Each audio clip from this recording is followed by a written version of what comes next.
Hello, hello mga kapatid ko dyan, mga kababayan, lalo na mga OFW, kung saan man kayong dako ng mundo. Ingat po kayo, lalo na mga kababayan ko rin na nandito sa Pilipinas. Ingat po tayo, lalo na maraming krimen ngayon dito sa atin. Kaya ingat po tayo guys. Alright, may nasagap na naman ako na balita patungkol kay Martin Romualdez, aka the King of Crocs. Ito po ay binalita ni Sas, ni Idol Sas. Okay, tayo magbigay ng komento, reaksyon at opinion na malupit, matamis at maanghang. Panoorin muna natin ang video. Alright, intro muna. 1, 2, 3. Please lang, mga kababayan, please lang pag-usapan ninyo ito. Ito ba ay tama? Kakaumpisa mo pa lang ni Martin Romualdez umupo. Ang ginawa niya na ginamit niya ang kanyang pwesto para siya ay magpayaman. This is plunder. Kakaumpisa mo pa lang, Martin Romualdez. Nag-commit ka na ng plunder. July, my God, hindi pa umiinit yung titi mo yan sa Kongreso. Ginamit mo na yung posisyon mo para sa corruption. Ang sama ng ugali mo, ang ina ninyong mga Marcoses at Romualdez. Ang dapat sa inyo ay dapat gawin sa inyo ng mga Pilipino ang hindi nila nagawa noong EDSA 1. Wala na sanang Hawaii na mangyari kung papalari ang mga Pilipino na maglakas sila ng loob para masipa uli kayong mga magnanakaw ng mga Marcoses at Romualdez. Napaka-korap ninyo. Tang-ina. Okay mga dodong, mga inday, dahil Bisaya man tayo nito, magbisaya lang tayo or magsaksak sinagon. O kamo na'y bahala mo sabot, kaya na, bahala umintindi. Alright, yun po ang balita ni Sas Argante Idol. Ano naman ang masasabi niyo? Sa akin, para sa akin, wala talagang hiya itong si Martin Romualdez alias the King of Crocs.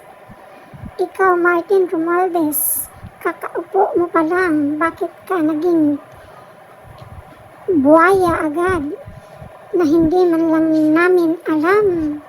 Buti na lang andyan si Sas Rogando na nagbabalita. Kaya guys, kailangan nyo itong ipakalat para malaman ng taong bayan kung gaano ka buhaya si Martin Romualdez, kung gaano ka walang hiya.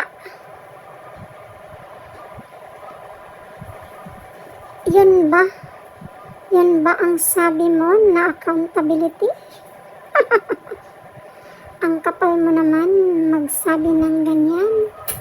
Sinisira-sira mo pa si Inday Sara dahil sa kanyang confidential fund, na ang kuwa naman ang nagsabi na walang mali sa paggamit ng kanyang confidential fund.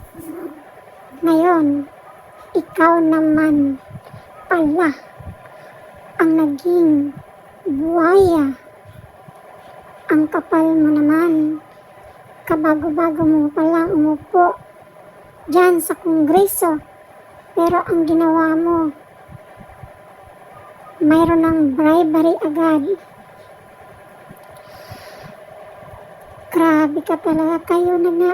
Grabing mga kakapal ng mga mukha ninyo, no, Martin? Isa ka talagang King of Crocs. Kaya naman sinasabi ni Estela Cambo, sino yun? Basta yung babaeng payatot. Yung babaeng payatot na ang ganda-ganda ng mga suot na sus, nako, pera naman ng bayan yun. Biglang yaman. Ganon ba talaga kayo? Kayo ang sobra ninyong gasto ng kaban ng bayan.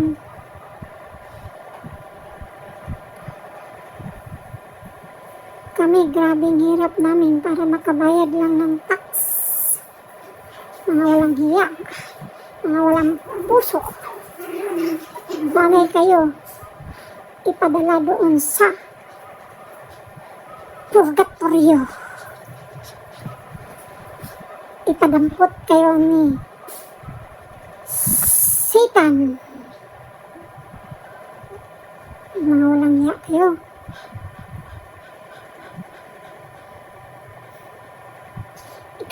Ikaw Martin, tignan mo nga yung katawan, yung katawan mo, o sa Bisaya pa, naging dambuhala ka na, naging baboy, ramo, the king of rocks, hindi ka lang buhaya, baboy ka pa.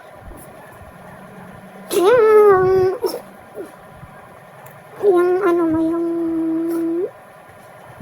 fislak mo, tignan mo. Masaya ba kayo sa ginagawa nyo? Sa panloloko ninyo sa taong bayan? Kami naghihirap, kayo nagpakasasa sa pera namin, pera ng bayan. Hoy, magtrabaho naman kayo ng matino dyan. Pinapasahod namin kayo, pero wala kayong kwenta. Kapal ng mukha ninyo, kasing kapal ng, hindi ko masukat kung gaano kakapal.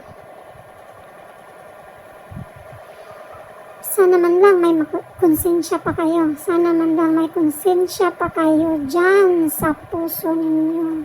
Magbago na po kayo. Hindi yan puro ayuda. Hindi namin kailangan ang ayuda ninyo. Ang kailangan namin, mga infrastructure para mapakinabangan ng sambayanang Pilipino. Magtrabaho kayo dyan. Yan lang ba ang abot ng utak ninyo? Ang ayuda? Hindi na ba kayo nahiya? Grabe. Kaya guys, i-share nyo itong video na to para malaman ng taong bayan kung gaano kakapal ang mukha ni Martin Romualdez alias aka the King of Crooks. Alright guys, okay kana lang ang akong mahatag na opinion o reaksyon o komento patungkol kay Martin Romualdez aka the King of Crooks. Alright, mga kababayan, paki-support naman sa munting channel ko. Kababago ko pa lang, paki-subscribe, share, and like. Yan lang po. Dalaygon ang Diyos. Bye-bye.